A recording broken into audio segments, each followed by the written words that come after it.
യുവതികൾക്ക് വരനെ കിട്ടാനില്ലെന്ന ഒരു ഗ്രാമത്തെക്കുറിച്ച് ഇപ്പോൾ സമൂഹ മാധ്യമങ്ങളിൽ നിരവധി കഥകളാണ് വ്യാപകമായി പ്രചരിക്കുന്നത്. ബ്രസീലിലെ ഒരു ഗ്രാമത്തിലെ യുവതികളാണ് ബഹുഭൂരിപക്ഷം എന്നും അവിടെ യുവതികൾക്ക് വിവാഹം കഴിക്കാൻ പുരുഷന്മാരില്ലാത്തതിനാൽ യുവതികൾ വൃദ്ധന്മാരെ വരെ വിവാഹം കഴിക്കാൻ തയ്യാറാകുന്നുവെന്നുമാണ് മലയാളികൾക്കിടയിൽ ഇപ്പോൾ പ്രചരിക്കുന്ന കഥയെന്നത്. ഇത് നോയോഡോ കോർഡിറോ എന്ന ഗ്രാമമാണ്.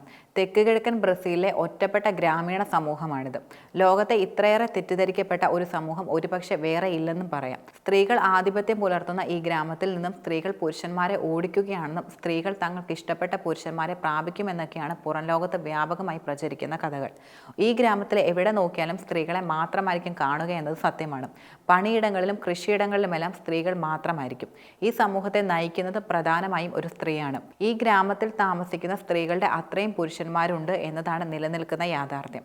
ഏകദേശം 350 പേരാണ് ഇവിടെ പ്രധാനമായും താമസിക്കുന്നത്. പുരുഷന്മാരിൽ ഭൂരിഭാഗം അടുത്തുള്ള നഗരത്തിൽ ജോലി ചെയ്യുകയാണ്. അതുകൊണ്ട് ഗ്രാമത്തിലെ ജോലികളെല്ലാം സ്ത്രീകൾ തന്നെയാണ് കൂടുതലും ചെയ്യുന്നത്. ഈ ഗ്രാമത്തിന്റെ ചരിത്രം യഥാർത്ഥത്തിൽ ആരംഭിക്കുന്നത് ക്രിസ്തുവർഷം 1800കളുടെ അവസാനത്തോടെയാണെന്നാണ് കണക്കാക്കപ്പെടുന്നത്.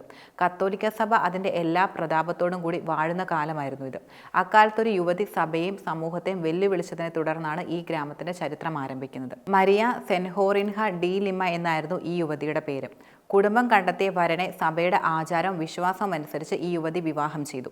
പക്ഷേ വിവാഹം കഴിഞ്ഞ് 3-ാം മാസം ഇവർ ഭർത്താവിനെ ഉപേക്ഷിച്ച് കാമുകനൊപ്പം താമസിക്കുകയാണ് ചെയ്തത്.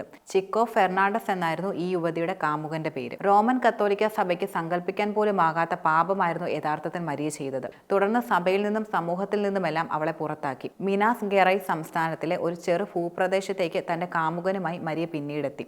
സമാന രീതിയിൽ സഭ പുറത്താക്കിയ പല യുവതികളും പിന്നീട് ഇവിടെ എത്തുകയുണ്ടായി. മരിയയും പങ്കാളിയും അവർക്ക് പിന്നീട് അഭയമാവുകയായിരുന്നു. കാലക്രമേണ ലിംഗസമത്വം മതസ്വാതന്ത്ര്യം അനുഭവിക്കുന്ന ഒരു സമൂഹം ഇവിടെ രൂപപ്പെടുകയും ചെയ്തു. പക്ഷേ ഇവിടെയുള്ളവരുടെ ജീവിതം ആദ്യകാലങ്ങളിൽ ഒട്ടും സുഖകരമായിരുന്നില്ല. പാപികളെന്ന് മുദ്ര കുത്തപ്പെട്ട സ്ത്രീകൾക്ക് സുരക്ഷിതമായി ഗ്രാമം വിട്ടുപോകാൻ പിന്നീട് കഴിഞ്ഞിരുന്നതുമില്ല. കുട്ടികൾ അയൽപട്ടണങ്ങളിലെ സ്കൂളുകളിൽ പോകാൻ ശ്രമിച്ചിരുന്നു. എന്നാൽ കുട്ടികളെ മോശം സ്ത്രീകളുടെ പെൺമക്കൾ എന്ന് വിളിച്ച് അവരെ പരിഹസിക്കുകയും ഒഴിവാക്കുകയുമാണ് എല്ലാവരും ചെയ്തത്. കത്തോലിക്ക സഭ അവരുടെ വേട്ടയാടൽ തുടർന്നുകൊണ്ടേയിരുന്നു. പക്ഷെ സഹിഷ്ണുതയുടെ ഒരു താഴ്വാരമായി ഈ ഗ്രാമം നിലകൊണ്ടു. സഭയുടെ കണ്ണിൽ അനുസരണയില്ലാത്തവരെയും അനുതാപമില്ലാത്തവരെയും പുറത്താക്കപ്പെട്ടവരെയെല്ലാം ഇവിടെയുള്ളവർ പിന്നീട് സ്വാഗതം ചെയ്തു. 1940കളിൽ അനീസിയോ പെരേര എന്ന പ്രൊട്ടസ്റ്റ് സുവിശേഷകൻ ഇവിടെ എത്തുകയുണ്ടായി. ഇതിനെ തുടർന്ന് ഗ്രാമവാസികളുടെ ജീവിതത്തിൽ വലിയ മാറ്റങ്ങളാണ് ഉണ്ടായത്. അവിടെ അദ്ദേഹം ഒരു പള്ളി സ്ഥാപിക്കുകയും ചെയ്തു. പിന്നീട് ആളുകൾക്ക് വിദ്യാഭ്യാസം നൽകുകയും ചെയ്തു. 20 വർഷത്തിനിടെ ആ പ്രദേശത്തെ എല്ലാ കാര്യത്തിനും അവസാന വാക്ക് പിന്നീട് അദ്ദേഹമായി മാറി. മരിയയുടെ 16 വയസ്സുള്ള ചെറുമകൾ ഡെലീന ഫെർണാണ്ടസിനെ അദ്ദേഹം വിവാഹം കഴിക്കുകയും ചെയ്തു. അപ്പോൾ പെരേരയ്ക്ക് പ്രായം 45 വയസ്സായിരുന്നു. പിന്നീട് ഈ പ്രദേശത്തിന്റെ സർവാധികാരിയായി പെരേര മാറുകയും ചെയ്തു. സ്ത്രീകൾ ജോലി ചെയ്യാനും ലൈംഗിക ബന്ധത്തിനും പ്രസവത്തിനുമുള്ള വെറും ഉപകരണങ്ങൾ മാത്രമായി മാറി. പിന്നീട് ഡെലീന മാത്രം 15 കുട്ടികൾക്ക് ജന്മം നൽകുകയും ചെയ്തു. പെരേര തന്റെ പള്ളിയെ കൂടുതൽ വിപുലമാക്കുവാനായി ശ്രമങ്ങളും നടത്തി. ആർദ്രമായ ഒരു മതപരമായ രൂപകത്തിലൂടെ പെരേര തന്റെ പള്ളിക്ക് പേരിട്ടത് നോയോഡോ കോർഡേറോ എന്നാണ്. കുഞ്ഞാടിന്റെ മണവാട്ടി എന്നാണ് ഇതിന്റെ അർത്ഥം. പെരേര യഥാർത്ഥത്തിൽ ഒരു മതഭ്രാന്തനായിരുന്നു. എന്നിട്ടും ഇവിടെയുള്ളവർ അയാൾക്ക് വിധേയപ്പെട്ട് ജീവിച്ചു പോന്നു. പക്ഷേ 1995-ൽ പെരേര മരിച്ചപ്പോൾ ഇവിടെയുള്ളവർ ആദ്യം ചെയ്തത് അദ്ദേഹത്തിന്റെ പള്ളി പൊളിക്കുകയായിരുന്നു. പെരേരയുടെ മരണശേഷം ഈ ഗ്രാമത്തിന്റെ നേതൃത്വം ഡെലീന ഏറ്റെടുക്കുകയും ചെയ്തു.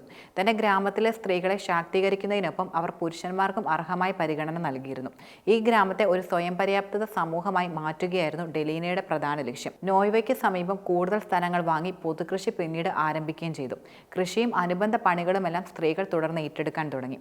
പുരുഷന്മാർ ഭൂരിപക്ഷം തൊഴിൽ തേടി നഗരത്തിലേക്ക് പോവുകയായിരുന്നു. ഞങ്ങൾക്ക് സമ്പത്തോ പണമോ ഇല്ല, പക്ഷെ ഞങ്ങൾക്ക് സമൃദ്ധിയുണ്ട് എന്നാണ് ഡെലീന പ്രധാനമായും പറയുന്നത്. പുറത്തുള്ളവർക്ക് ഈ ഗ്രാമം സ്ത്രീകൾ പുരുഷന്മാരിൽ ആധിപത്യം പുലർത്തുന്നതായി ഒരുപക്ഷെ തോന്നാം. പക്ഷേ യാഥാർത്ഥ്യം വേറെയാണ്. ഇവിടെ യഥാർത്ഥ സമത്വമുണ്ടെന്നാണ് ഡെലീനയുടെ മകൾ റൊസാലി വെളിപ്പെടുത്തുന്നത്. ലോകത്തിന്റെ മറ്റ് പ്രദേശങ്ങളിൽ അതില്ലെന്നും അവർ പറയുന്നുണ്ട്.